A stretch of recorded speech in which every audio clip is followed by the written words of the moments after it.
Okay, here we're faced with another rational equation. Again, we notice it's rational because we have fractions, we have our equation sign or our equal sign.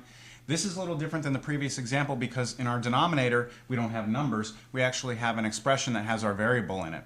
So first thing as usual is to find our LCD, and that's something that our denominators have in common. Well, since the denominators are the same, our LCD is x minus 3.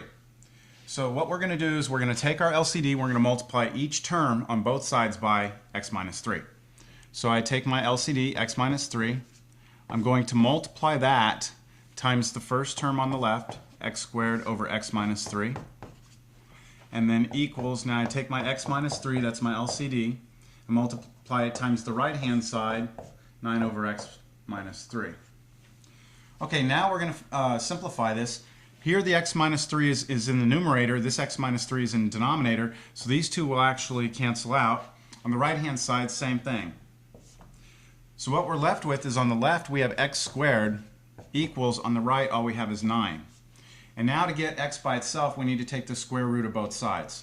So I take the square root here, I take the square root here, and remember always plus or minus when you take the square root on both sides. The square root of x squared is just x. And over here we get plus or minus the square root of 9 is 3.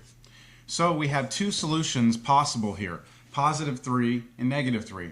But it's important here that you check your answers, because if we plug in positive 3 into our original equation, positive 3 squared is 9, but then 3 minus 3 is going to give us 0, and that's division by 0, and it's not allowed. So if you check, positive 3 does not work.